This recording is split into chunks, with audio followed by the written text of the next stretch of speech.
This episode of the Simon Racing Report is brought to you by our website at the simonracingreport.com. It's a newly revamped homepage, so if you see this logo over there, you're at the right website. It's a tongue twister, and you can find all the links to the YouTube channel, iTunes, Stitcher. Grab the RSS feed if that suits you too. We're on Spotify now, of course, too, so subscribe on Spotify and listen there if that floats your boat. Like the podcast page on Facebook. Follow myself on Twitter if you haven't already. But most of all, we have some exciting episodes coming up for sure. Reaching the century, 100. We're not going to get caught out or bowled out, whatever happened to Shane Ward at 99. We're going to keep going 100 plus. So don't stress about that. But on the Aussie Fever, we've had two Aussie guests from in two successive weeks now. Madison Down last week, Jake Burton this week. And it's, I'll tell you what, a thrill to have, two guys from the Supercars Eseries.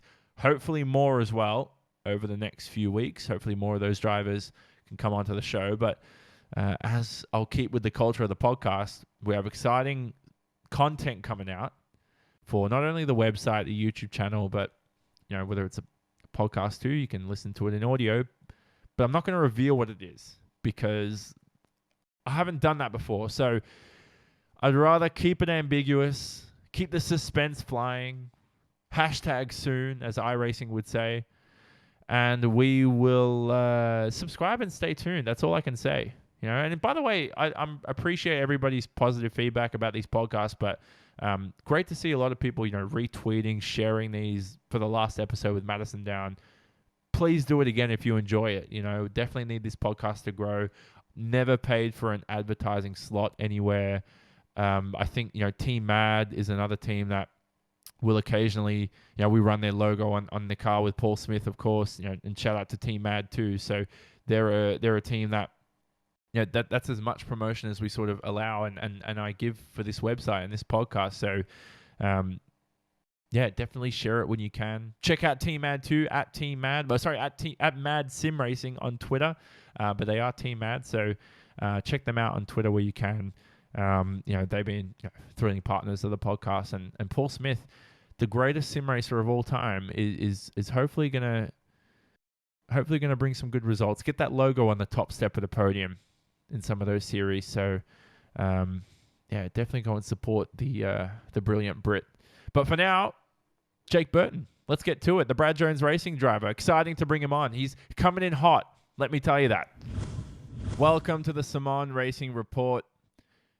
Jake Burton, you're turning 21 in, 2 weeks, I think? Not quite that. About a month and a week, so I'm 29th of December, so one of those awkward kids between Christmas and New Year. So I think two things you can do when you're 21. You can obviously hold the 21st, or if your real life racing career goes well in the next month, you can drive NASCAR next year instead of supercars, get a real world drive there, and you can go out and celebrate maybe your first win in the truck series and have a drink, because you can drink legally in the US when you're 21. It's funny, man. Like, a lot of people talk about going to Vegas and stuff when they turn 21 and drive, and now you've mentioned the whole NASCAR thing. When I was 15, I did the Richard Petty experience at Las Vegas Motor Speedway. Ooh. So this was before I had my driver's license, so it's a little bit ironic that you brought this up, but yeah, did something like 240 k's an hour in like a K&N car at Vegas before I had my L's in WA. So that's the most popular experience I think you can get in NASCAR. I mean, it's one of the only ones, I think. I think that was that the one they did on Top Gear. They had the segment, if you know what I'm talking about, with Richard Hammond and all those guys. Yeah. It was... No, it was really cool, but like at the same time, as someone who'd done racing my whole life, it did feel a little sort of, I guess, touristy. Like, it wasn't as pure as what you'd probably want it to be. But, it was still mega, man. To drive a car like that around that sort of track at such a young age was so cool. So we know you race, obviously, sim racing, and that's partly why you're on. But the other side of your racing includes what you're racing Toyota 86 this year. What else have you raced in the past? You're an Aussie Driver Search winner. When did you actually start racing for real? Did you kart at all? Yeah, I race go-karts pretty much my whole life. So I started in 2006, so as soon as I turned 7, raced in sprint karting from 7 until pretty much when I turned 18, and then went and won Aussie Driver Search. So had a couple state championships, that sort of thing. Karting was mad, but to be honest, I'm kind of glad that I'm out of it now. And then, yeah, as you mentioned, Toyota 86 Racing Series. Did round 1 at Phillip Island last year, as well as the whole season this year. Last year. And yeah, no, that's pretty much the extent that it goes at this stage, but looking to do some new stuff next year. I meant to ask you, by the way, have you ever got in a real race car? Not a real race car, but I have driven karts, driven a kart once. A lot of rental karts for sure. Nothing too strenuous. Unfortunately, I feel like you don't want to. I feel like you're not my friend anymore after I say that. I haven't had the opportunity, and as well, it costs too much to race too, to just get your own car out there. Unless you race like a Honda Civic. We could talk here for hours about how horrible motorsport is to be involved in, to be honest. And I've learnt it firsthand. I was really lucky with the Aussie Driver Search thing to get that sort of opportunity because, we had the money to go-kart racing, but even still sort of only local stuff. I raced at state level, of course, but never really got the chance to go east. And motorsport's just such a hard gig, man. When you walk down the Super 2 pit lane and hear stories of people who have got their house put up as collateral if they crash the car and stuff like that, it's just scary, man. Stupid money. I find it weird how you were able to kart being so tall. Did you have a late growth spurt? Because you're 6'5" for people that don't know you. Yeah. No, I didn't have a late growth spurt. I was always tall in junior categories. So before I moved up to juniors, which happens when you're 12 or 13, I really struggled because it was just the cadet categories, and they all had one weight, so there wasn't light and heavy classes. And obviously, because I was so tall, I was always 15 or 20 kilos overweight, which is they say at most tracks 10 kilos is 2/10. So that was a huge disadvantage for me. Obviously, when it rained, it was sick because I was tall and I could lean on the cart and make it grip in the rain better than anyone else. But yeah, it wasn't really until I moved to seniors that I had proper success in karting, because then I could race at my weight.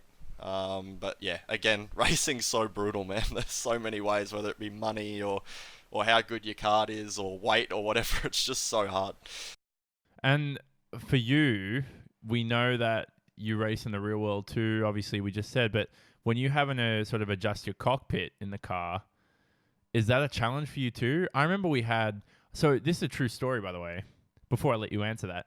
I was working at a karting shop once just for some work experience. And David Anderson, the basketballer, plays for the Australian national team. He's yeah. 7 foot tall. I don't know who he plays for this year. Illawarra, I think. Illawarra Hawks in the NBL. But he's 7 foot.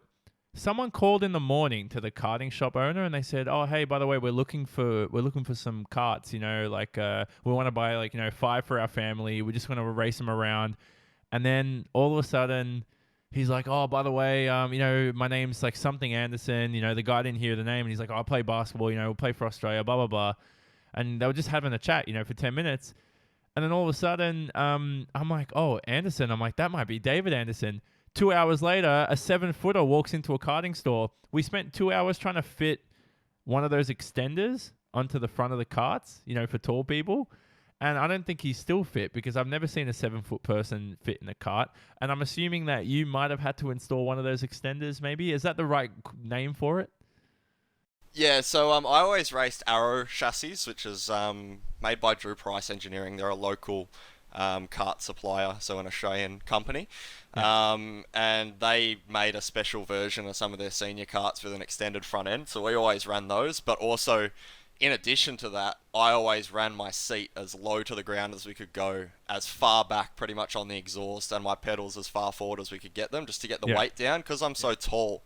I got a long torso as well, so we want to get the weight as far down as possible so that the cart doesn't sort of over grip and bog coming off corner exits. But the downside was, I also was a bit of a curb bandit and used to smash curbs a lot and fly the cart up through the air and stuff. So Dad pretty much had to like re-fiberglass my seat after every round just about, because I was always smashing holes in it on the ground. So no damping in karts, is there? Unfortunately. no, not at all. Your damping's your butt, really. But cars was the same, man. Like, Yeah. the 86, I had no padding in the seat. I was the only driver in the field who had literally no padding in the seat, so I was basically sitting on a go-kart seat.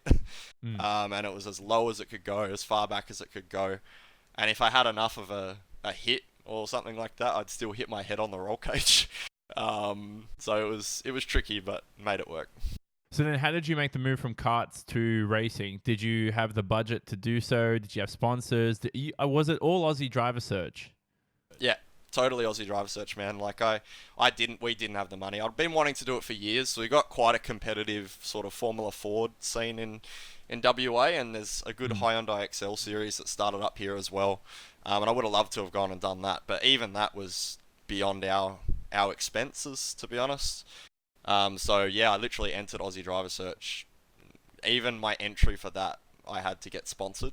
Oh yeah. And yeah, we somehow managed to win it. Yeah, crazily. So that was sort of the kickstart. You know what the JMR scholarship is? Have you heard of that? No, I can't say I have. So it's the one in the UK. I think like a lot of drivers will, I don't know, test at like a center or something. They'll book in time. They have to pay for the session, and like the quickest times, whatever, go to a final at Silverstone. I can't remember. Episode like 77 or something of the Simon Racing Report. Sebastian Job was one of the winners from Red Bull Esports. Yep. But he ended up winning it, and then Sebastian told me like what he wasn't. I mean, in the podcast he says this, but he wasn't pleased when he found out that you did get a free 1-year drive in Formula Ford, but you had to fund your helmet, your race suit, I don't know, all this other stuff for yourself. And he's like, well, I wasn't expecting that. And then you had to go and pay for all this stuff that, you know, he almost didn't have the money for. So then you're just having to like revenue raise, all that kind of stuff.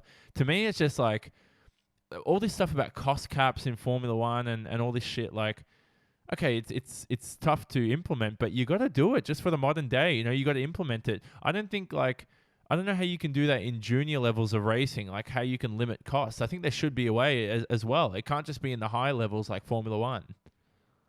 Oh, they do it. They do it in various ways too, like regulating it and stuff like that. Like the Toyota 86 Racing Series was really good because Toyota like subsidized their spare parts, so they actually sell them at a loss. So like if you break a bumper or something like that and need it replaced for the next race, you can actually buy it for cheaper than what someone who crashes their road-going Toyota 86 could get it for.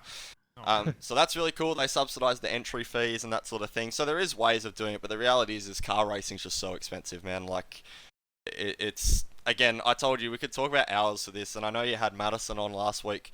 He's faced the exact same problems in motorsport. Like, Josh Muggleton in the E-Series, exact same situation. Like, to go national level car racing in Australia, like, in pretty much any category, like, you're talking at least $100,000 to do a season. Like, even in the lowest of the low, like the 86 series, Aussie racing cars, stuff like that. If you want to go do Porsche Carrera Cup, Super 2, we're talking like $500,000 plus then. So it's just, yeah, stupid money, man. And that's before you even crash anything, and that's probably for a low-end team as well, so it sucks. So how does Aussie Driver Search work then? So did you enter through, is it like a sim competition as well? I'm not too familiar with Aussie Driver Search.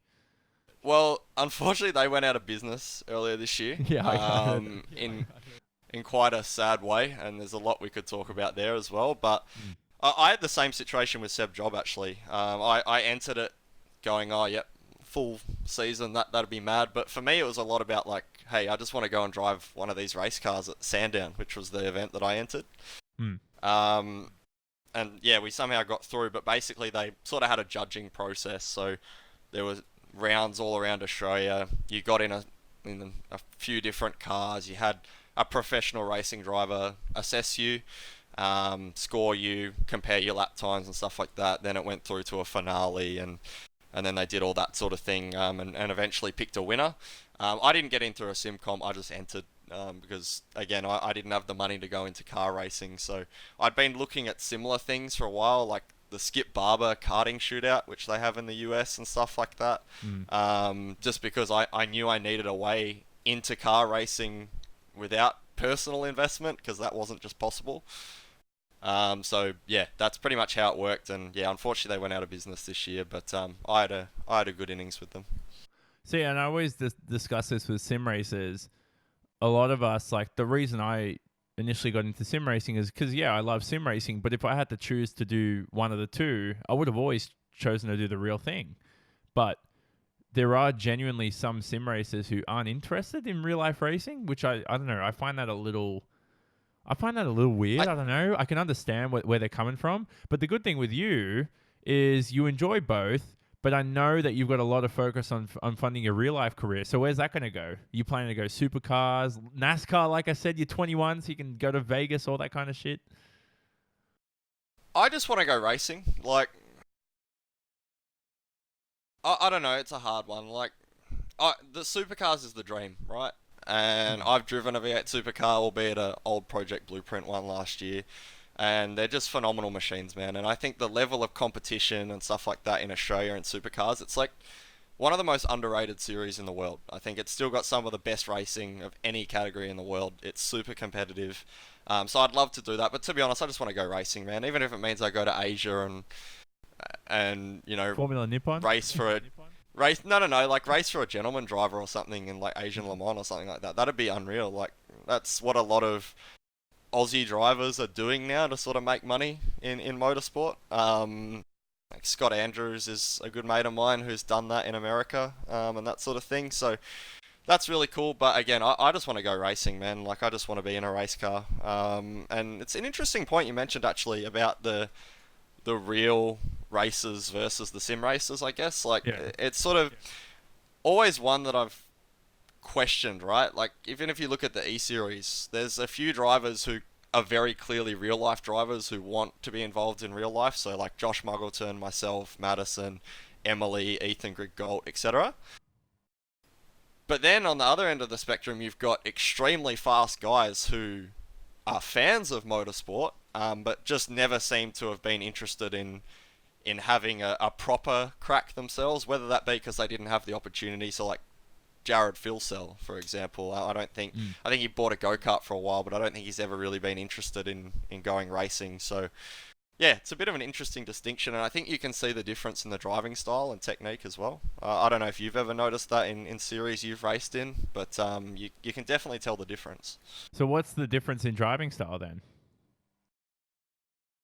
I think, put it this way, right? Yeah. I actually think being a real life driver is a bit of a disadvantage at times. So it's an advantage in that you pick it up quickly because you already know what to do. Yeah. But it's a disadvantage in that I've trained myself to exploit the real life physics to go as fast in real life as I can, right? Exactly. So I like to think that the way that I drive in the sim is similar to how I would drive in real life from a technique perspective, all that sort of thing.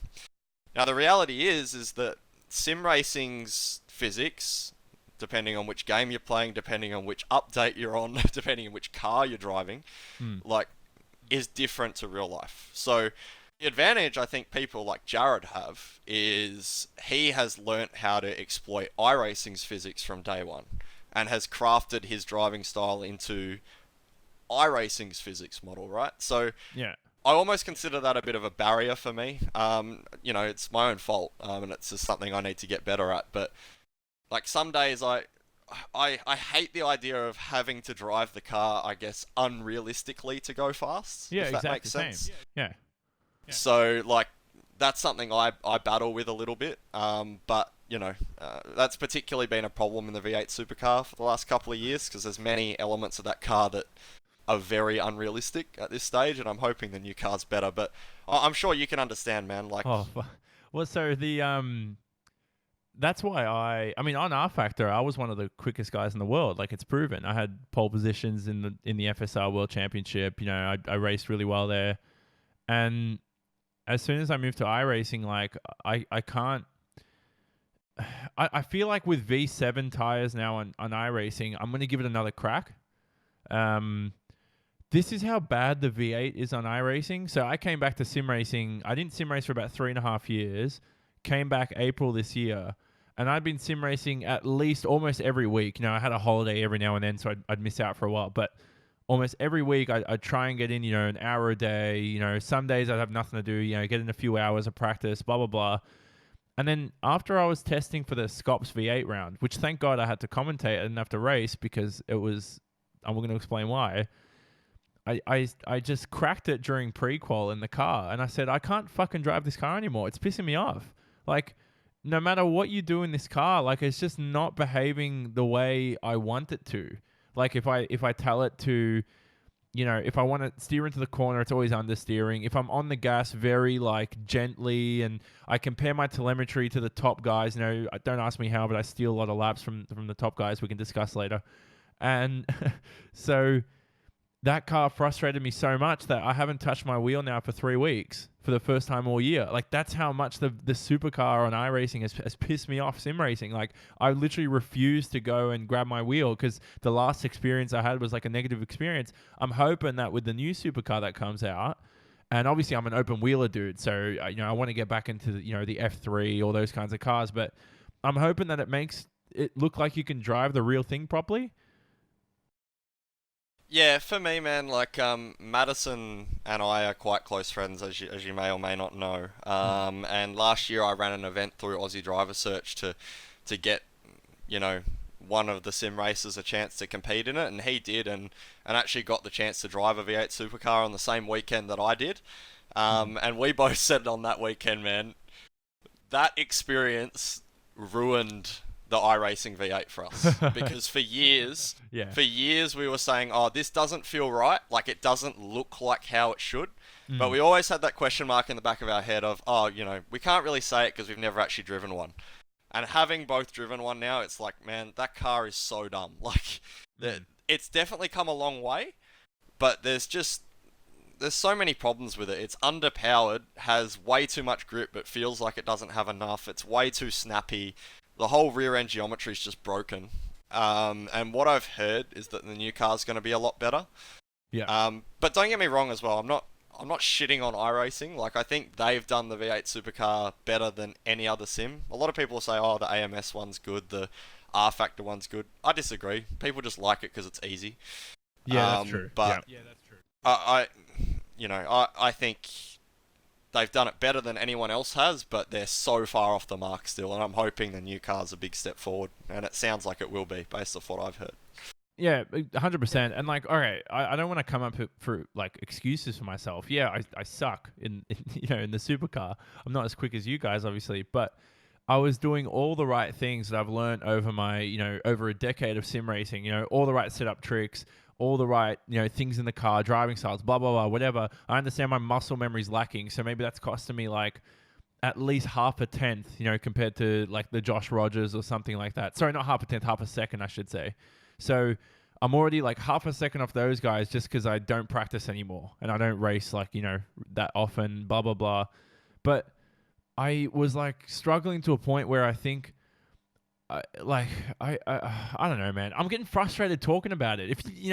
If you look at me right now, I'm stressed. I don't want. Let's change the subject. It's pissing me off that the supercar, but I really hope that the new one's good. And it shows like Shane Van Gisbergen, one of the best V8 drivers out there in the real world. He couldn't even fucking make top split in Scops one week. That's Do you right. remember that?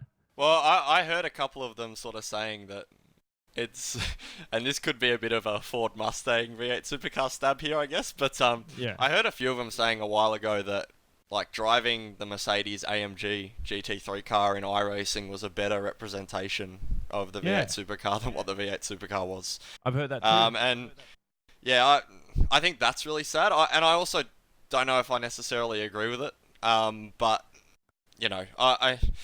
it actually comes back to our point we made before, right? You know how I mentioned Jared and how he's crazy fast, right? Yeah. Like, but doesn't have that real life physics backing, I guess you could say. Like, I used to be teammates with him, as you know, and Madison and I used to talk about it a lot when we were both teammates with him. We'd look at his VRS data and look at what he's doing and just be like, I don't understand how that's fast. Like, it doesn't compute in my head how doing that is making him go faster. So that's sort of what I'm talking about. The best sim racers are the ones who can adapt to the iRacing physics. And that's what gives me a lot of respect for Josh Rogers. Obviously, he's the best, right? But he's also got some real life experience, was a very successful go-kart racer and that sort of thing. And he's able to put that out of his head, focus on the iRacing physics and exploit them the best to just be the best in the world. So I think that's like a true hallmark of respect for him. And obviously it's something people like Madison and I have to learn to sort of put the real life stuff out of our head. Yeah. But I'm hoping if the ZB is closer, then it's going to be less. Exactly, but it also doesn't... Let's not forget that, if we take Josh Rogers and put him into R-Factor, he's still going to be one of the, probably top 10 quickest guys in the first week or something like that. So, like, it's not that, Josh Rogers is only quick on iRacing, it's not an excuse, but it's more the fact that, like, you're right, he has been able to find, like, the flaws and the other stuff in iRacing that he's taken advantage of. And there's a lot of other good stuff in iRacing. Let's not, trash iRacing too much. It's obviously one of the best, if not the best sim out there. But, yeah, I mean, when this new V8 comes out, I always like to think... I keep calling it V8. Is that legally allowed? Am I allowed to say that? Or do I just have to say supercar now? I don't know how it works. Supercar? I don't know, man. We'll say supercar. Just say supercar. Sounds cooler. ZB. When these new cars come out, it's like it evens the playing field, I think, a little bit. So... For me, when I never drove the supercar until this year, preparing for the E-Series, when I found out, I was going to be part of the team. And then, I realized that there are some guys who have been driving this car for, how long has it been out for? 5 years now, I think. And then there are other guys who've been driving the version before that. So it's almost been 9-10 years on iRacing. They've been driving the supercar. So it's like, now with this new car... It's a good chance for people, if you're going to make the switch to supercars and race, if it comes out in the next couple of weeks, now's the time to do it. Yeah, well, it's definitely going to come out in the next couple of weeks. And the other thing is, right, also, I don't know if we're really supposed to say this, but it's my understanding from what I've heard that the old V8 supercar, in the same update is going to go to the NTM V7. So it's also going to be completely different to how it is right now. So to be honest, there's not really a whole lot of point in driving the old car. In my opinion, the final round of Scops even is after the update. So a lot of people will say, oh, well, everyone's got used to the VF. We may as well run the VF until the last round. But it's going to be so much different anyway. So I'd like to see Scops like go to the ZB and the Mustang straight away for that last round. Oh, wow.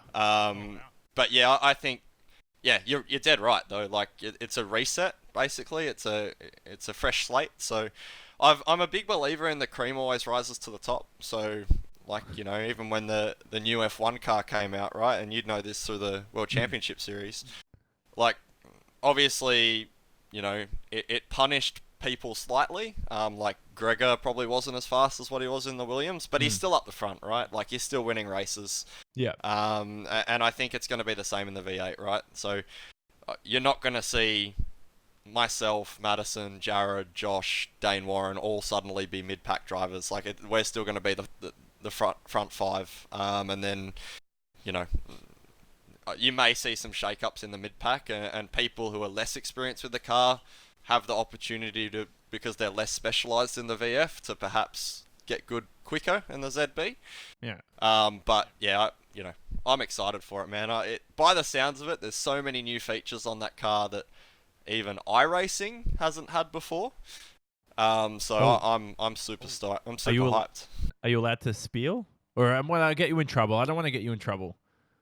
It's not so much you'll get me in trouble. You'll probably get other people in trouble. But yeah, let's do it then. I know that there's a solid 5 or 6 things on the new V8 that the old V8 didn't have, that a lot of people have been asking for a long time. So ABS.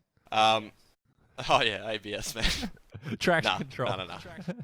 Nah, not that. I hate ABS and traction control, man. I hate it so much. So, it's going to have a few things that people are going to get really excited about. So I'm excited. I think it's going to be mega. I hope to see you driving it after the last one upset you so bad. Oh, yeah, oh, we'll see how it goes. We'll see how it goes. I like. Don't bring that up again, mate. You're gonna get me in a bad mood. So, with that new McLaren that came out, you were talking about. I feel like the reason Gregor's slowed down now is obviously he's in his 40s. Reaction time. Naturally, as a human, you're gonna slow down. But like we said, Michael Schumacher had Monaco pole in his 40s. Juan Pablo Montoya was 112 years old. He almost won the IndyCar World Championship. So you you can still be good in your 40s, but for Gregor, I know that he doesn't test as much as he did when he was younger in like the early 2000s, late 90s, that kind of stuff. So if he's doing 1 hour a day at the most now, there are hardly a driver out there I know of that can compete and win a world championship with 1 hour a day in sim racing. But the reason it worked for Gregor is because he got all his skill and his practice done when he was younger. He probably did at sometimes, 5 hours a day or something like that, or maybe like a 10-hour day on a weekend. But once you get older, once he minimizes his practice, it shows in his results. Like he's getting less and less quicker each year because maybe he doesn't have the motivation to test anymore, which I know when you speak to Dom and when I brought Gregor on to this podcast, like Gregor said, yeah, for 20 years now, when you're having a test for 2 weeks, race, test for 2 weeks, race, and the format's always the same for every championship you're in, like it becomes a little demoralizing. Yeah. I think, look, I don't necessarily disagree with you there, but I have other thoughts. So, one big one that stood out to me, right, is I remember when Josh Rogers first joined Coanda, we were talking about, because obviously he got access to a lot of their VRS data, and he, of course, just not to throw Josh under the bus, he never shared any data or anything Coanda that's going to get him, any team secrets or anything like that. But he told me once that he looked at some of Kroenke's data, and it was one of the rounds that Martin absolutely dominated in the World Championship Grand Prix series. Like, I don't remember which race it was. He won it by a lot. And he'd done something like 3.2 hours of practice before the race, right? So, what, for 2 weeks? Like, yeah. So, like, that's what I mean. Like, he's done a very small amount of practice and still won at the highest level. And so I don't necessarily agree that low hours is necessarily always the excuse, but and I know Martin talks about this, right? It's about the efficiency of your practice. So how efficient you're practicing. And I think a lot of that comes down to your team, right? And I think this is something I've struggled with a little bit this year, particularly in E-Series, and I think it's part of why Walkinshaw dominated it. But also Coanda in pretty much every series this year, their domination and how Josh Rogers has gone from success to success. It's a matter of benchmarking, right? So, like, when you've got someone fast in your team, right, you can sort of benchmark against them and work out where your speed is based off that. If you're on your own, right, and take nothing away from Team Redline, but Gregor really has sort of been on his own in terms of being at that level for some time now, because Redline's participation last year in the World Championship was quite a lot lower than it had been in previous years. Like, no matter how talented you are, sometimes you can feel like your setup's on point, you can feel like you're driving well, but you can just be half a second off the pace and not even realise it. Whereas if you're benchmarking with other people, so like Rogers has De Jong and all those guys, like you'll just know and recognise when you're off the pace. Same with Jared and Rogers in the E-Series. And I think having fast guys around you, I think the biggest benefit of being a team isn't setup, isn't anything like that. It's quite literally being able to benchmark off each other. I think in sim racing that is the biggest benefit, and I think Josh will even say that if you ask him. So you spoke about Josh. Do you remember having to vote between, was it him and who was the other person in Aussie Driver Search? Who was he up against? That was hard. So what happened, right, is I ran an event with Aussie Driver Search, and the winner got to enter the Aussie Driver Search, a free entry into it. The Sim-to-Supercar Showdown. That's what it was called officially. That's it. Yep. Yeah. I think you commentated it from memory. I did. I was brought in to commentate. I was so happy. It was my second ever event with SimSpeed, because when we did, and we'll talk about it later, but when we did the VSR Showdown, we had to deal with That was a mess. DJs next to us being very loud. That Yeah. the commentary was horrible because you couldn't hear us. But apart from that, it was pretty good. But anyway, yeah, go on. Yeah, so I ran this event and I tried to structure it like Aussie Driver Search, right? So, Yeah. you know, taking nothing away from Josh, at that time, he was very, very fast, but I don't necessarily think he was the complete package, right? Whereas now he definitely is. But I sort of structured that event to not just reward speed. I tried to structure it like the Aussie Driver Search event. So I put a big emphasis on your media ability, which is actually what ended up tipping the score in the end. Also on how clean you run, how much you look after the car, that sort of thing, which is all stuff that makes a big difference in the Aussie Driver Search competition in real life. You do a media test, you do a written test, all that sort of thing, all at the finale, right? So ultimately, Josh won all 3 races, and Madison won the entire event. So there was a lot of pressure on us, obviously, because Josh was the clear standout driver. But I do actually think Madison did as good a job, just in a different way, right? And, you know, ultimately Madison won it, so he got it, and I managed to convince Kyle and the Aussie Driver Search guys to give Josh a go as well. So that was really positive for the sim racing community, I think. Yeah, there was actually 2 winners. Both of them got to go down to Wakefield and have a crack. And, you know, taking nothing away from Josh, but I think in the end my point was actually proven because, again, Josh had never driven a race car before, so that's a big part of it, but he got knocked out in round 1. Madison actually finished 4th in the entire competition. Almost made it to the finale, and I think if he made it to the finale, he would have had a bloody good crack at winning the whole thing. So I think it almost proved the system a little bit. I copped massive flack, especially from the TTL guys at the time, because people thought Josh was robbed a little bit, and in a sense he was, but I think it did a very good job of picking the correct candidate, because Madison did an awesome job that day. Drove a supercar and showed up a lot of real-life drivers who had driven them before. So yeah, that was like 12 months ago, I think. Jesus. More than that now. It was more. Yeah, I was thinking because it feels like it was 2-3 years ago. I don't know if you feel the same, but it definitely felt like it was quite a while back. But I always remember that competition because Josh in the interview, I feel like lost the interview phase. That's where he lost it when we started to the interview, because every answer he gave, he'd be like, and I was like, everyone in the comments was saying that, and I was like, no, he's gonna lose. And I was like, shit. Yep. He was so good, but I'm glad he got a shot anyway. But he has karted before, don't forget. So he hasn't raced real cars, but he has go-karted, which is different. It's a little different. Yeah.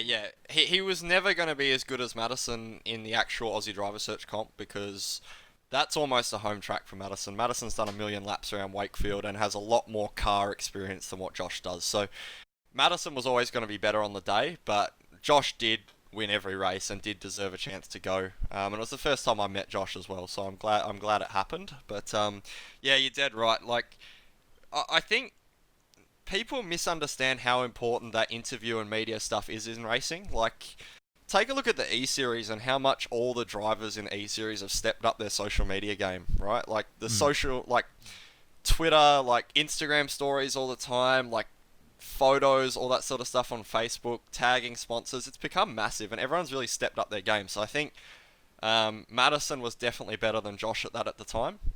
He's just a better speaker in general. At the time, was a little bit more experienced. Now, if you did it, I think it'd be pretty 50 because Josh has come a long way. But yeah, I copped a hard time, but I think that was a good test to have in that event, I think.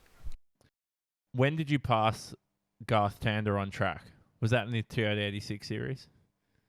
That was in race 1 at Phillip Island in the 86 series this year, yeah. How was that? Which corner was that at? Surely not around the outside of Lukey Heights. No, it was off the start on the outside coming into turn 1. Oh, that's still pretty good.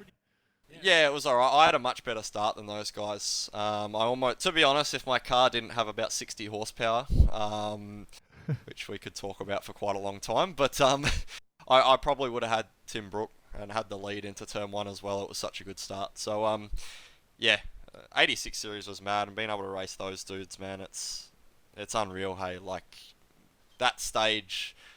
Another quick comment I want to make. A lot of people ask about, like, sim racing versus real life, and, like, I don't know if you've ever had this opportunity, but I've spoken to Madison and guys like that before. I've been like way more nervous in the past on the grid for like E-Series than what I've been sitting in a real life race car, Yeah. like on the second row at Phillip Island. Like, It, it's scary Richie, how much you get involved in it. Richie Stanaway said that. He said that Chad Nalon said this during one of the E-Series broadcasts. He said that Richie told him he was more nervous for the Road Pro Series races he did. When he won the Road Pro Series, I think back in 2012, he'd be sitting on the grid and he was more nervous in the real world.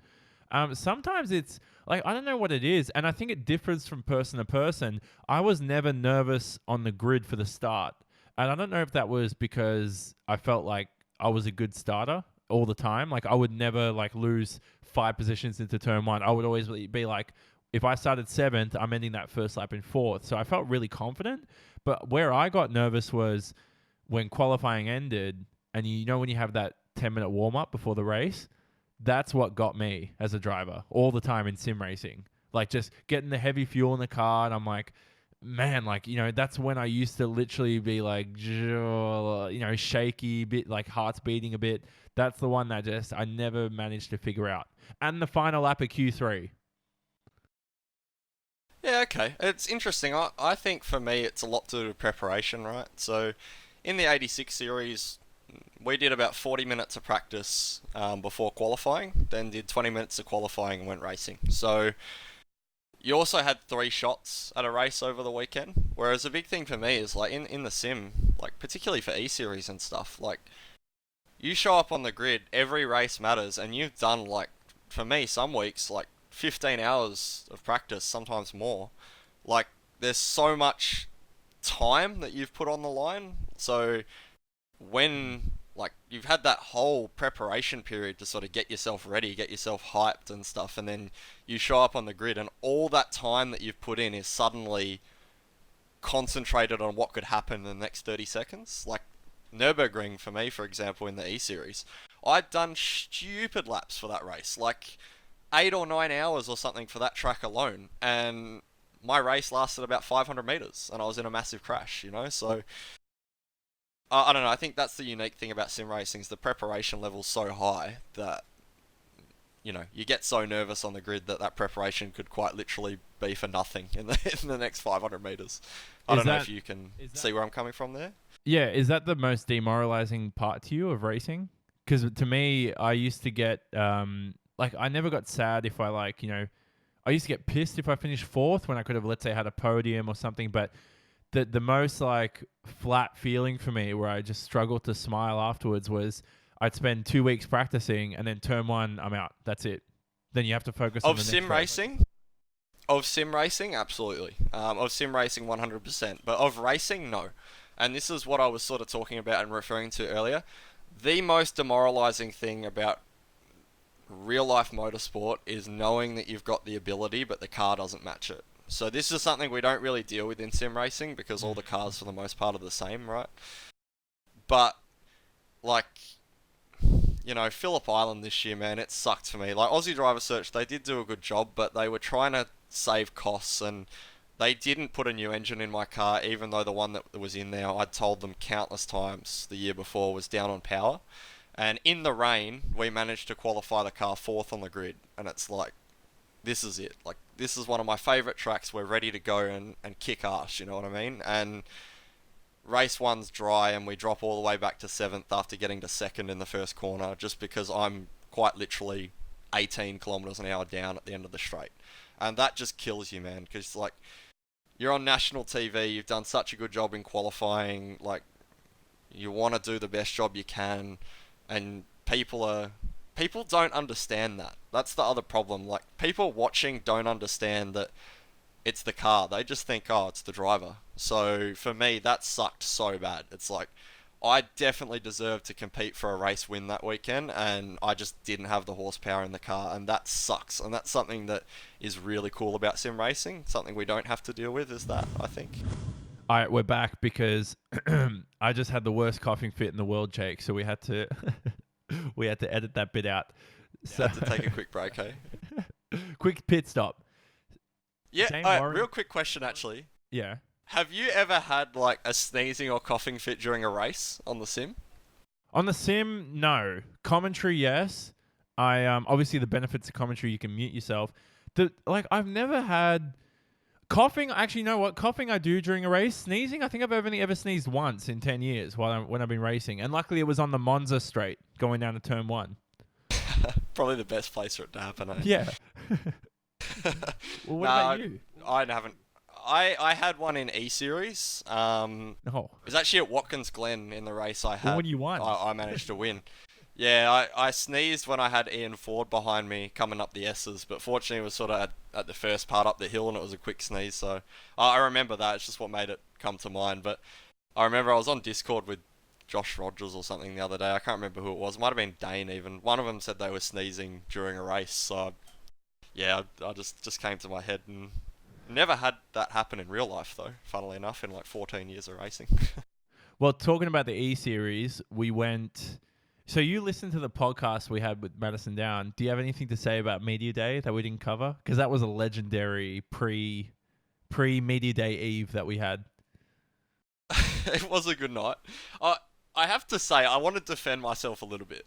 Madison jumped out and said that I was shit at picking a venue, and he's probably right. But no one else wanted to do it. I was trying to organise this night, man, because like he said, like, you got, like, unfortunately Ian Ford wasn't there, so it was 11 of the sim racers, not 12. When else are you going to have the opportunity to take all those guys out and all go and grab dinner together and that sort of stuff? So I wanted to make a big deal out of it and make sure we went somewhere, but no one else seemed to want to organise it, so I was like, man, let's just go to this place. It looks good on Google, but it was shit house. So anyway, we went to the Hard Rock and it was good, and there were some shenanigans, as you guys spoke about on the last podcast. Oh, but, man. And you was good. did you, like, so after you bought the drink for that girl on Roger's behalf, not sure if Roger's got her number on the way out. I can't remember. Probably not. Oh, we were hoping. We were hoping. We were trying really hard for that kid, man. Like, as Madison said, he's a bit shy, so I wanted to get him in the door, but yeah, unfortunately, I sort of misread the situation, and I'm pretty sure she was out to dinner with like her family. So, yeah. Fortunately, Rogers was the victim of that, not me, but it was still very funny. I enjoyed that a lot. But we had the steak there was pretty good. I sat next to you. I remember now. You were right next to me because I came in. Yeah, man. I came in late, and I was like, I'm like half an hour behind everybody on ordering food. So I'm like, I'll just have whatever he's having. I pointed at Josh Rogers' dinner, thinking if he eats whatever he eats, I could become a top sim racer in the world like he is. Which, by the way, he's a great picker of dinner because I think he got like a steak, mushroom sauce or something like that. I don't know. It was very nice. And then he got you with the birthday sundae. Yeah, that was good. Ultimately, it kind of backfired on him because really, like, no one really got behind the happy birthday thing. So it was a little embarrassing. But at the end of the day, I just got a free sundae, so I wasn't complaining.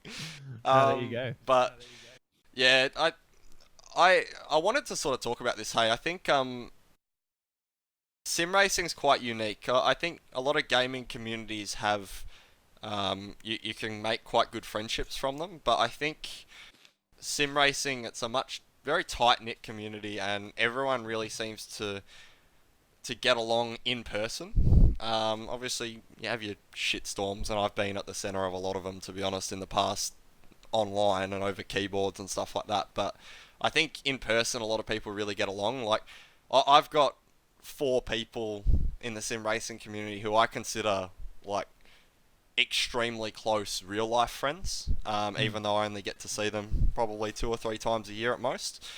3 of those people are in E-Series, 1 of them isn't. So I don't know. I don't know if you can relate to this, but I think the friendships you make through sim racing are awesome, man. And these memories, like Madison, you could tell in his voice on your podcast how happy he was with how that night went and stuff like that. Like, I really value the friendships from sim racing, man. It's so cool.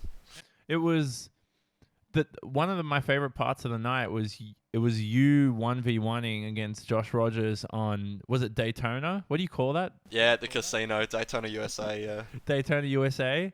And the thing was, that car was What was unrealistic about it? You had to like power slide through one of the corners to go fast. It made no sense. Oh, there's a bit of a technique to it. I'm not that good at. To be honest, the best person at Daytona USA I've ever seen is Emily Jones. She's unreal at Oh. it. But yeah, you kind of like the first two corners are flat out, and then the last corner it's kind of like cambered, and you like jab the brake, drop a gear, and like smash the thing back onto the throttle. It's really odd, but 90s arcade game. What can you expect, really? So you mentioned the friendships and stuff. Like that's I think everyone's just like-minded. They all have that. They all have that sort of. Everyone relates. They all love sim racing together. So you're already going to be friends on something that you bond with. The same way. Like if you're an AFL player, like some of your best mates will be from your footy team. So, because you're always around them, you're getting to know them. The thing I noticed with you is that you're quite out there. You're quite social. There was one night we were at PAX and you just messaged a couple of us saying, "Hey, let's go to Bathurst tomorrow." And I'm like, "What? 8-hour drive?" I was like, I think you just love to socialize." Yeah, man. As I say, I think one of the unique things about sim racing, right, is, well, not so much sim racing, but gaming in general, but particularly sim racing. Like Madison, I've known Madison so I'm just looking at the date, like 7 years now. Same with one of my other close friends, Kurt Stenberg, and like it's quite literally been a situation where for 7 or so years, at some points, but not so much now that we're working so much and have real life things to deal with. We literally for 7 years like jump on every night and talk to each other. Even your real life close friends, I think there's very few people who can say they literally meet up with their real life friends and talk every night. I think that would be very hard to sort of do. And there was a stage, especially at school, I'd literally go to school, come home, jump on the sim, talk shit with Madison, Stenny, etc. So I think that relationship, like, you spend so much time with these people that they become really close friends, and then when you finally meet them, it just makes it stronger. So yeah, I like to be out there, and I think you're the same. I get along really well with Emily because she's the same. Likes to go out, have a good time, that sort of thing. And that PAX weekend that you were talking about pretty much turned to like a 4-day bender for me, basically. So yeah, look, spent a lot of money that weekend and that sort of thing. But again, it was a good time. Like I just love meeting up with sim racers, even sim racers who I've had not so good times with before, maybe argued with, which to be honest there is a few. I still will embrace the opportunity to meet them in real life because I think it's a really weird connection, and you know this when you've spoken to someone so often in like voice chats and stuff like that, and then you finally meet them for the very first time and it feels like you've met them a million times before. You know what I mean? Exactly. Yeah. It's just the beauty of the internet. Sometimes even my favorite podcasts I listen to, I feel like I know those people like they're my best friends, but they've never met me and I've never met them. It's just, that's the beauty of some other good podcasts out there. But that PAX weekend, I was there working for ESL. I was doing the Project Cars, the Logitech G Challenge, the regional final. And I can't remember what happened. It was, I think maybe you saw one of my posts on Twitter. I can't remember what happened, but then you noticed that I was at PAX and you messaged me saying, "Hey, it was just a last minute decision. I came to PAX. I'm here." And I was like, "Oh, cool." And then you were with Emily and we went and played Rocket League all against each other. With her, it was Emily, her sister, you and me. Played a bit of a Rocket League tournament. Yeah, it was mad, man. Like as I say, I embrace every opportunity I can to meet up with sim racing people. Even yourself, who I wouldn't say I've spoken to every night by any means, and I've only met a couple of times. I've met you a couple of times now. I'm still going to embrace every opportunity I can if I'm in the same place as you to go and hang out, because especially me being from WA, opportunities to meet up with people like Emily, people like Madison, people like Josh, people like yourself, other sim racers I'm reasonably close with from the eastern states as well. Like, those opportunities are few and far between, right? So I'm going to make the most of them every chance I get. And I probably shouldn't say this, but next weekend I'm actually going to be in Melbourne for something that's come up fairly last minute. And yeah, same thing's going to happen. I'm going to try catch up with Emily. If you're doing anything, mate, you should come out next Saturday night. Yeah, to Winton. Well, next Sunday you said. Yeah, you probably shouldn't have said that, but yeah, next Saturday night maybe. Yeah, but I'll be going to somewhere on Monday, but yeah, no, I'll be in Melbourne for the weekend because I got a friend of mine who plays in a band who's touring, and it's only on the eastern seaboard, so I thought I'd come a few days early and come watch him on Saturday night. So I'll be in Melbourne next weekend. No, we'll see how we go. Well, next weekend, when this podcast, we're recording on Saturday, the 23rd November. So this will be released midweek in a few days. So we're talking this weekend when this is released, ladies and gentlemen. But Correct, yeah.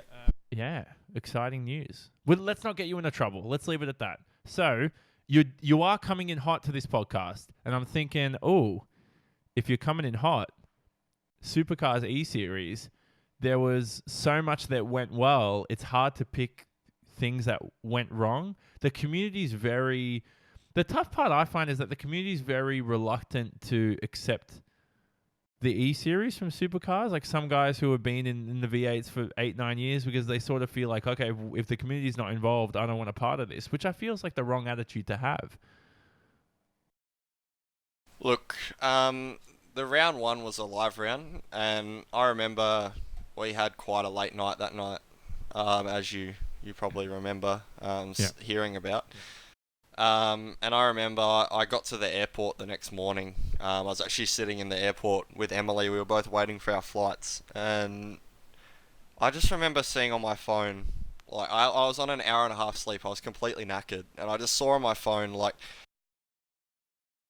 you know, I don't want to be calling people out, especially on a podcast, but there were certain people who have for a long time been very involved in broadcasting, been very involved in certain series, and have done a lot of good things for the community. Just massively shitting on the job that Gfinity and Fox and Supercars did.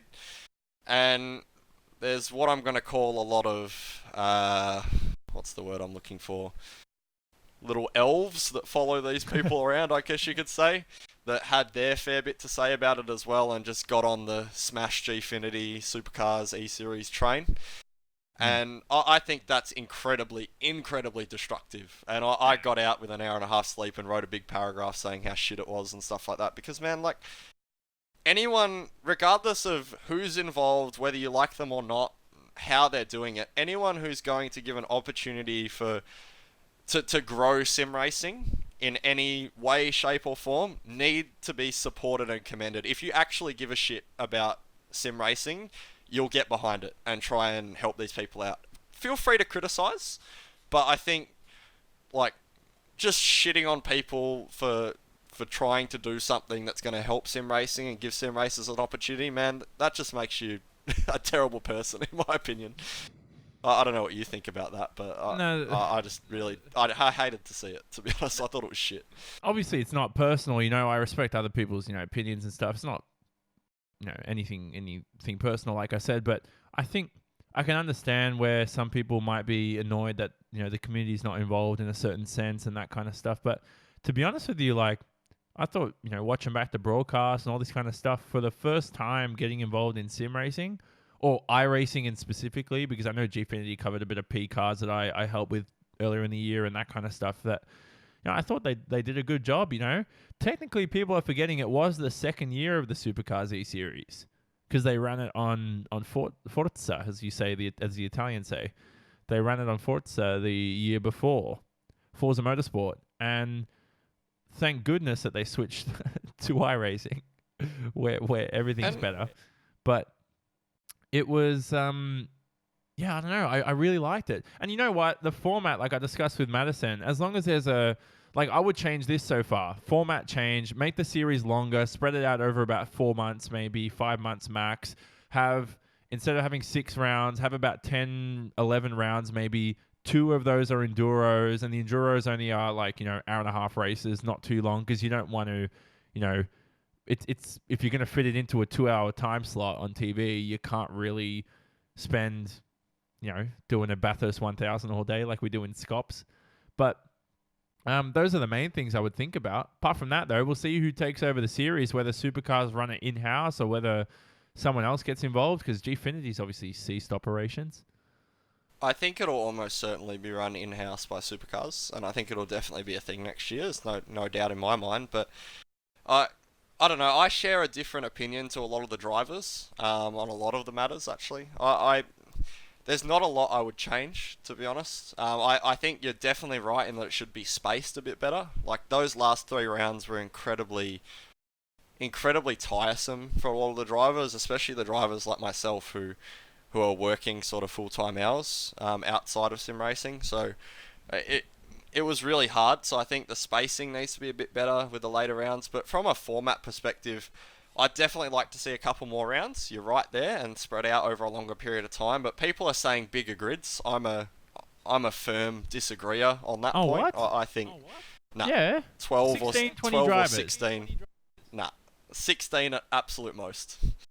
So why is the that? only reason, well, there's a couple reasons for me. One, if you look at V8 Scops, which is where your main competition for those next few spots on the grid are going to come from, right? If you look at the big crashes, controversies, terrible driving examples and stuff like that, a lot of it happens between 10th and 20th, right? And all you have to do is look at the draft and look at a couple of the drivers who didn't make it in and how they conducted themselves in the draft to sort of see that. I think in this particular situation, having a few more cars is going to allow a few people into the series who I think would be really detrimental to the racing. We had some world-class racing for the first couple of rounds, and generally 12 really, really good guys who conduct themselves really well. I think if you go much bigger, you're going to have people in that series who perhaps are going to be destructive to it. Secondly, I think one of the coolest rounds of the year was the live round, and if you've got 20 drivers, logistically speaking, and I know you spoke to Madison about this, logistically speaking, it's a lot harder. And I, in a perfect world, I would love it to be every round is live. I would like the whole series to be a LAN. And the more drivers you have, the harder that is to do. So they're my main 2 reasons. And also I think in terms of preserving the competitive value of the series, I think it needs to be something that's hard to achieve, being in a series like this. The reality is it's only open to Australia and New Zealand at this time, right? So, like, there isn't, like, 5,000 drivers that are trying to get in this. Really, it's like 100, 150. So I think 12 is enough. As I say, like, to those who just missed out or feel like they should be in or feel like they want more cars so they can get in, I guess in the most brutal form, my answer is just get better. Like, work harder, make sure you're there. Or get a bit of reach, more followers. One of the two. Correct. Yeah, exactly. People were very quick to say people like Hobbo and Emily and stuff, there were better drivers than them, and you know what? There probably was. But the truth is they both proved over the series that they had the ability to get good results. Emily in particular finished second in a race, and definitely challenged for some other races. But like, every single person worked really hard in some way or another to make sure they were on that grid, whether it meant spending hours in the draft, whether it meant spending hours talking to teams and making opportunities, or whether it meant spending hours growing your audience so that you had the popularity to be involved in the series, man. Like, everyone deserved to be there, and I think, preserving that is important. So they'd be my 3 reasons. Others may see differently, and I totally accept it, but I just feel like going any bigger is going to hurt the series, in my opinion. But what about you? You were lucky enough that I wouldn't say lucky, but you were grateful that you didn't have to go through the draft. How did you get the link to BJR, to Brad Jones Racing? So again, it didn't go without work. I knew Macaulay through the Aussie Driver Search program because he was a judge, much like me. So Macaulay I who? actually reached Macaulay Jones, so Brad Jones's son, and he races for them in the Supercars. So I actually contacted him and said, "Hey, is your old boy gonna get involved in this? Can you get involved in this? And if you are, or if you want to, can you make me your driver?" And Brad actually ended up contacting Dunlop. Dunlop got behind it, and Brad called me and was like, "Let's go." So, Lovely. in a sense, they gave me that opportunity, but I made it happen for myself, right? And it's the same with all the Walkinshaw guys. It's the same with the Boost guys. It's the same with Dane. Like, they didn't just get a call and like they were just minding their business one day, cop a phone call saying, "Hey, come be in our series." Every one of them, either them or their team manager or something like that, put a lot of work in to make sure they were there, right? So everyone who was on the E-Series grid worked their bum off to be there. And my answer to people who want to be there and are saying expand the grid so we can, is just work harder than the other guy to make sure you're there, you know what I mean? And you had a good series for the team because you picked up the one win at Watkins Glen, the reverse grid race, which I feel like should have been Dane's first win, but you told me earlier that Dane forgot to switch the fuel off during his pit stop, so he ended up taking 5 seconds longer. But you would have been up there. You could have passed him potentially. But if he won that race, you wouldn't have ended up with a win. And it's a bit weird.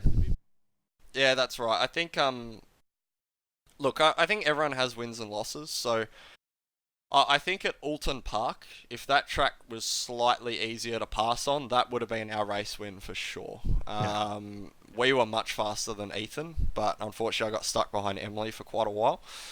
But, you know, Watkins Glen, we were quite fast, had the right strategy, were good at coming through the field, and it's a track I'm quite strong at. It's where I won my first Scops race. So I think we got a bit lucky with Dane. I think he had some JRT error or something like that that caused his fuel to stay stuck on. But yeah, you know, all had wins and losses, I think, throughout the season, but it was fun nonetheless, right?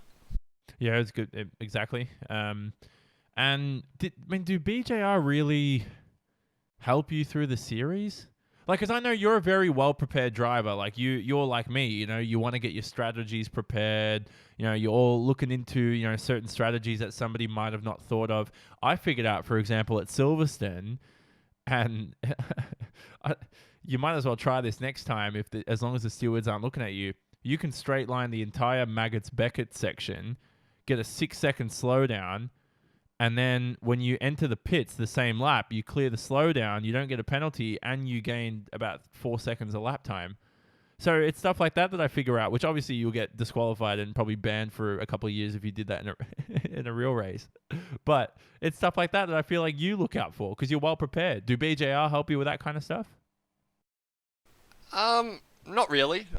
It's, you know, like, again, it's similar to what we were talking about earlier, right? So in the sim, you're exploiting sim set rules and sim set physics. So to sort of suggest that BJR could help with that or with the setup or anything like that, it's probably not really ever going to happen because, again, they're specialized at the real life physics and exploiting that and exploiting the real life rules. So I don't think they could ever really help in that perspective, but they certainly helped from a support point of view. Like, Brad was so awesome, man. Like, with the exception of Ryan Walkinshaw at the last round, he was the only team owner of the supercar teams anyway who actually came to one of the rounds, which was really cool. And also, like, just in terms of social media promotion and that sort of thing, like, they've been so good. I think being associated with a supercar team was really helpful and, let's say, has the potential to create other opportunities for me later. So that's really cool. I hope they do it again, man. If they do E-Series next year. You're part of Positive Sim Racing. That to me it's always got a soft spot for me. And we talked about this a lot because I joined PSR in 2014. And I remember I knew in 2014 I was going to be one of the top drivers all year, but I was unknown. I came from local Aussie leagues trying to go international. No one really knew who I was.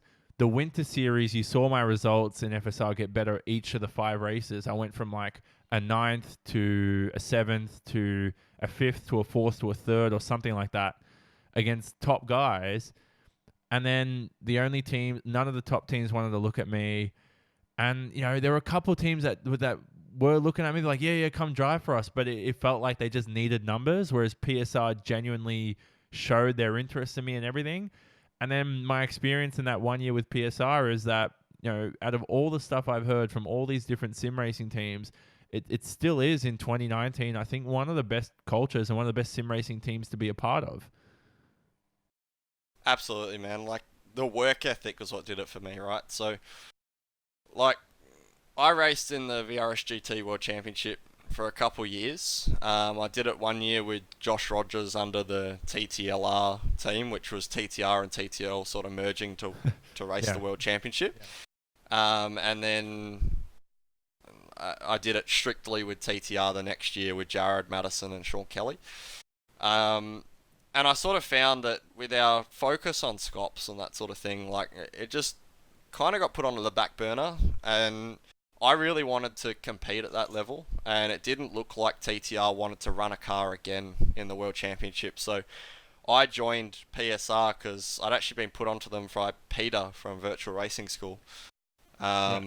And I was told they had a really good work ethic, and I saw that. Like, that's something I still love about that team to this day. Unfortunately, I can't really give them as much as what I was because of the E-Series stuff and whatnot. But, like, man, the work ethic was just unreal. Some of the drivers in that team were doing 40-hour weeks in the sim, man. And it's just, yeah, I've never seen anything like it. Some of the devotion of some of those guys, like, and Javier, who runs that team, such a good manager. Best sim racing manager I've ever had, without a doubt. Just understands people, really understands how to make the most of people, which I think is an important thing.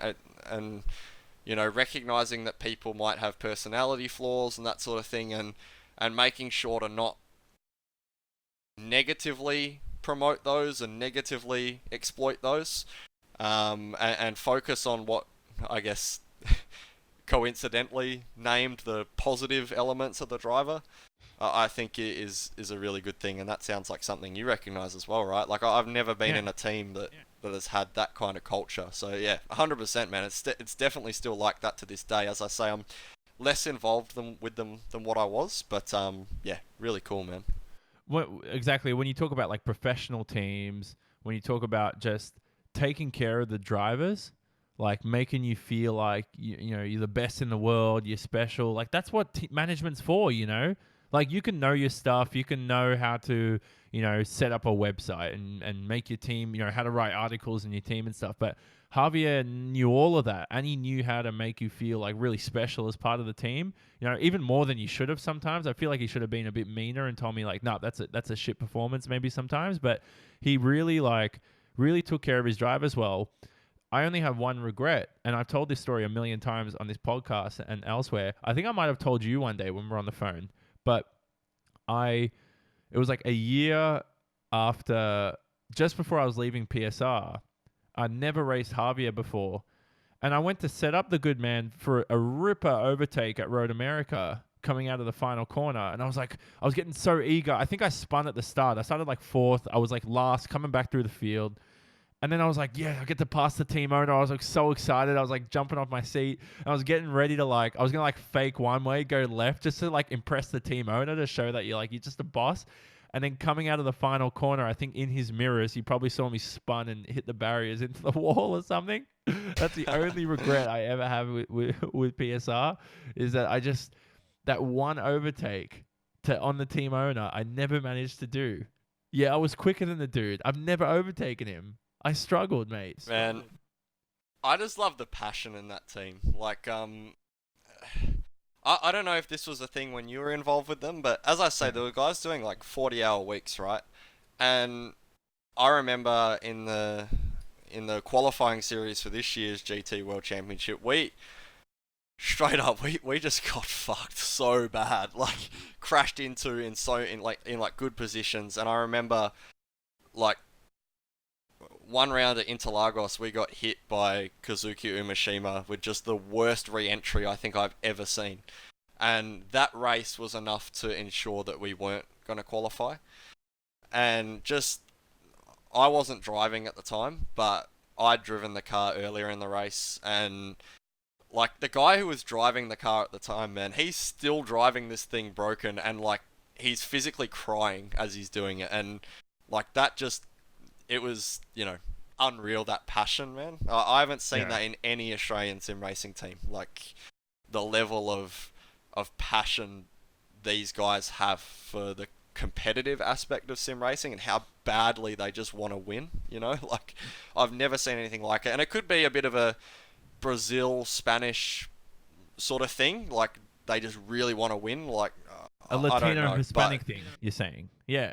Well, I don't know. It's just something I've noticed about like Brazilian and Spanish sim racers. Like they just want to win so bad, and they get so passionate, and it's something I really like. I'm a super competitive person, and I think you are too. So I really enjoyed that. Like just being in an environment where everyone gets along and everyone's working so hard because they just want to win so badly. I've never had that in any other sim racing team. Honestly, it was unreal. They're the underdog team in sim racing, I feel like. Well, not anymore. They were so happy this year. They won their first World Championship race ever. Yeah. A series. Yeah, I think. Yeah. They're the team of bad luck, honestly. Like, we just got screwed so hard in the World Championship qualifiers. Like, we should have been there. We had the pace to be there without a doubt. Like, even me racing for them, like, just missed out on the Porsche Esports Super Cup again. Got screwed over so bad in that series. I was so glad to see they won that World Championship race, because for me it's like, that was a team capable of competing at World Championship level for such a long time. Obviously they race in the World Championship for the Formula 1, but like compete as a team at such a high level for such a long time and haven't had the opportunity quite as much, and to see them not only do it in the rallycross but do it in the rallycross and then win a race, that's mega. Like that's so cool for Javier as well, because it's a lot of hard work for him, I think. You're at VRS now, but you're not producing data packs at VRS. So how does this work now? You're just driver coaching. Have you ever produced data packs? Yeah, so I was a data pack creator for the Daytona Prototype and Spec Racer Ford for about 2 years. Okay. But unfortunately my real life racing got in the way quite a lot. And basically last season, so 12 weeks ago now, we decided, Peter and I decided that we were going to step me down from a full-time data pack creator, because we were having a lot of times where people were late, because a lot of our coaches were, it's one of those things, right? Like, on a week where you've got no sim racing or nothing else on, it's very easy to sort of do 3 data packs over a weekend, right? But if you have, like, drivers like Josh and stuff like that, where you've got Pesk one weekend, maybe E-Series the next morning or something like that, or you're away in Germany or something crazy, like, that's when we run into trouble, because we've got a certain amount of coaches and a certain amount of data packs. So if one of those coaches is taken out of the equation, suddenly there's an excess of data packs, right? So I've sort of been moved down to the fill-in role.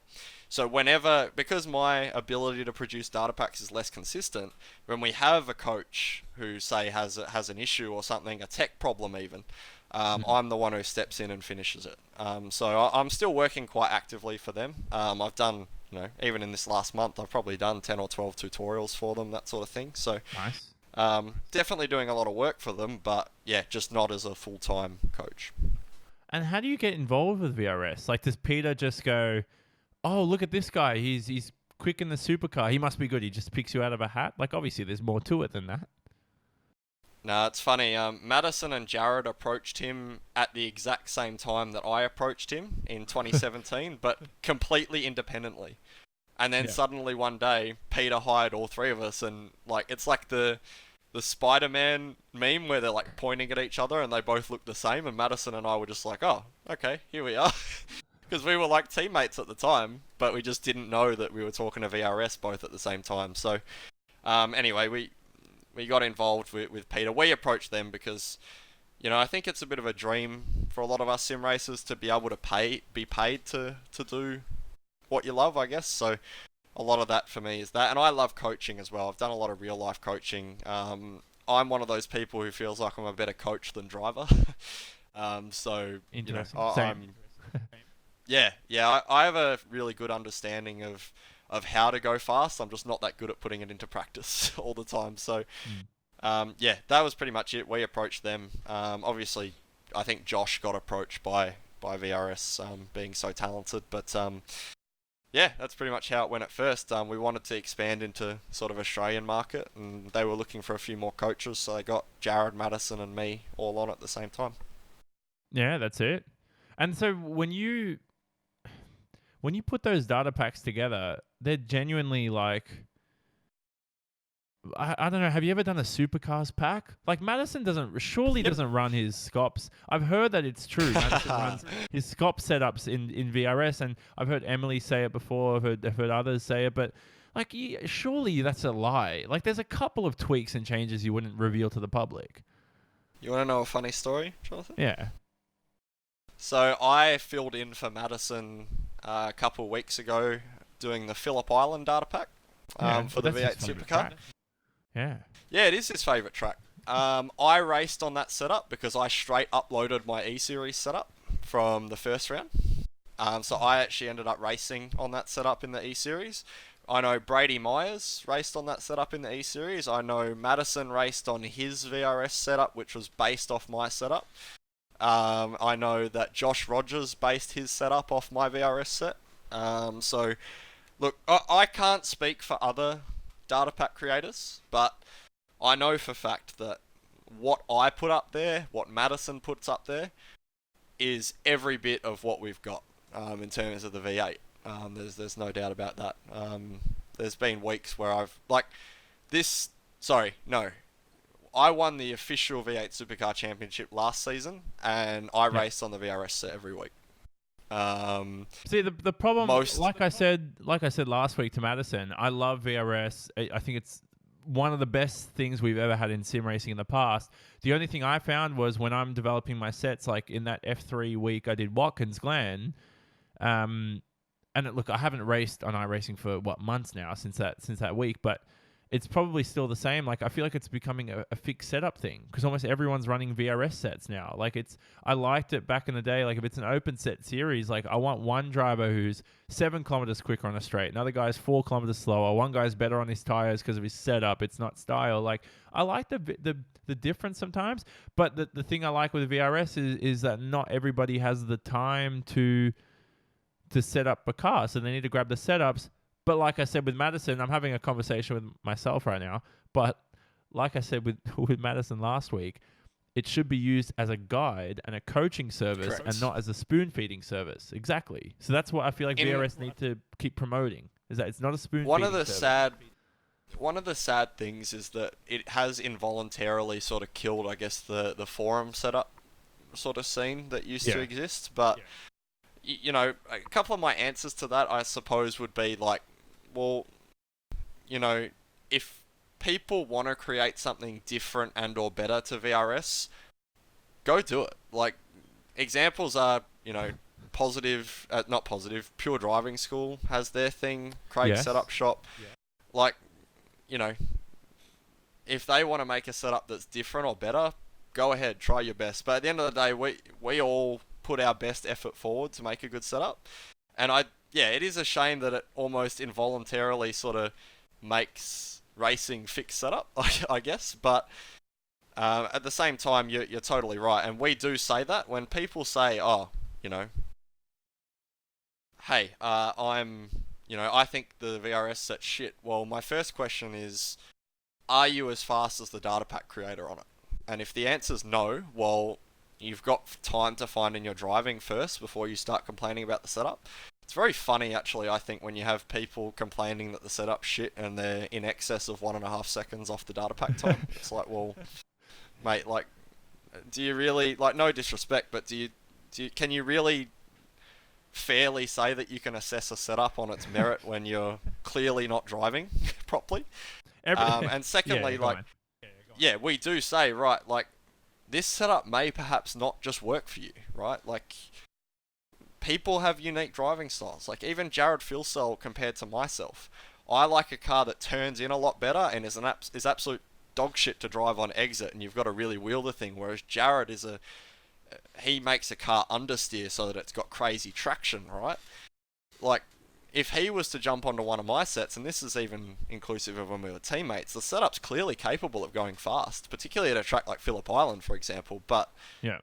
it might just not work for Jared, right? And that's the case of different driving styles. So we do always say, right, the data pack set is there so that you can compare on a level playing field to someone who does know what they're doing, i.e. the coach, right? And if you can get close or match or potentially even beat the coach, then you can say, right, okay, my driving's there.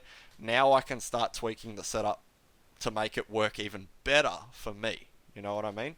Exactly. So that's sort of the argument that I make to people who say the setups are shit, because yeah, the reality is there's a very small percentage of people who can actually beat the data pack on the same weather, on the same setup, etc., etc. So until you can do that, you can't really judge the setup, right?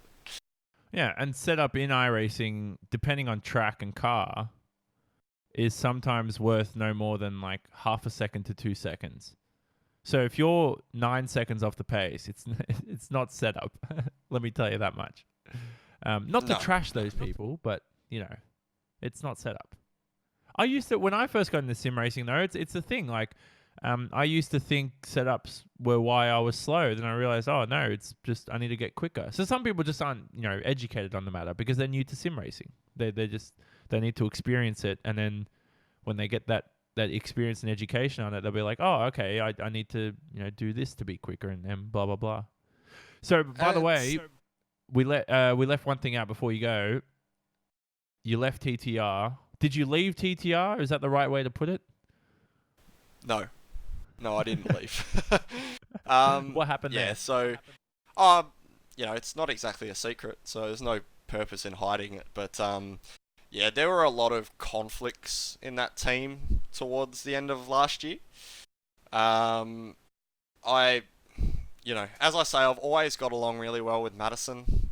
Sure, we've had our arguments over things, but we're quite close friends. So I know doing what he had to do probably hurt him quite a lot.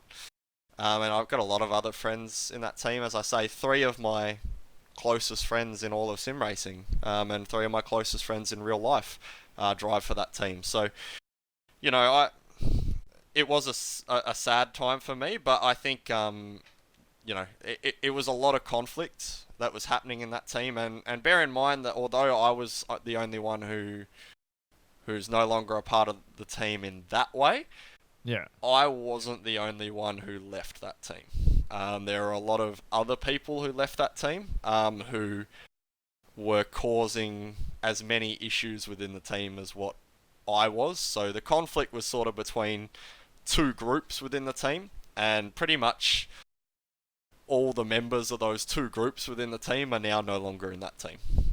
So from TTR's perspective, it's obviously really good for them because they've got a nice environment. They're having a great time. They're sharing success there, here and there. I'd 100% love to come back, and I think there's, in a perfect world, Madison would probably have me back too. But, as I say, I'm more than happy working on my own at the moment. And yeah, I think, sometimes you've got to put friendships aside if it means your team's going to die. And I think that's what Madison sort of had to do. The conflict was getting so bad within that team that it sort of just had to be reset. And losing me and losing some other people, I think, helped that happen for them. But again, I actually had a bit of a scary moment recently. I can't probably talk too much about it because it puts threat upon some of my real life racing stuff if I talk about it. But all good. I had a bit of a scary, I guess, medical moment recently. Actually led to me sort of being there was about 3 days where I didn't talk before the last round of Eseries, before the British round. No one had sort of heard from me and that sort of thing. And there were people who were within that team who I sort of thought didn't really like me or didn't care about me, who reached out, made phone calls, all that sort of stuff, in addition to the peoples like the Madisons, the Stennies, the Emilys, who obviously showed a lot of concern as well, who it just surprised me that that many people cared. So I still share really good relationships and memories with a lot of people in that team for sure. And in my opinion, it's still the best team in Australia from a all-round point of view. Like you said, a lot of your sim racing friends are sometimes your best friends. So Exactly right. Yeah. TTR, man, like a lot of people don't really understand it. It's not like it's it's becoming more like this, but it's also not. It's not a team that exists to win, if that makes sense. Although that does happen, obviously, quite a lot, especially in the old days. yeah, They're a team of friends who all want to hang out together and have a good time, right? And when there's conflict occurring in the team and people not liking each other, then that dynamic starts to suffer. And obviously that's what led to what happened, but I think that's one of the best teams in the community in terms of just having great people in that team, man. Everyone in that team, like even people we haven't spoken about tonight, like the Brock Salmons of the world, the Sean Kellys, all those kind of people, they're just awesome dudes, man. Like that whole team, I can't speak highly enough for how genuine and good a people everyone in that team is. So yeah, anyway, it was sad to not be with them anymore. Maybe one day I'll be back, but yeah, they're a bunch of really cool dudes, man. finally, why is Josh Rogers known as Boggle? Can you tell me? What does that mean? So, okay, I had it briefly explained to me once, but basically I think he was playing Rocket League with Juani Lopez. I'm pretty sure. Yeah. Is how I understand it. And, like, literally nothing happened, just one time, and this name isn't linked to anything, I don't believe. I don't think it's a reference to anything. But apparently Juan just called him, like, Justin Bogglestein for no apparent reason. What? And then, Yeah. yeah, it doesn't really make any sense to me either, but that's how I've had it explained to me. Yeah. And ever since that day, he's been referred to as Boggle by pretty much everyone. That's a So cool it's a bit of a story. stupid thing, but yeah, I don't know. A bit of a weird nickname, I guess, but yeah, that's what. For me, he's never been Josh. It's always been Rogers or Boggle. So Oh, right. yeah. It's that's like how Kaká got his name.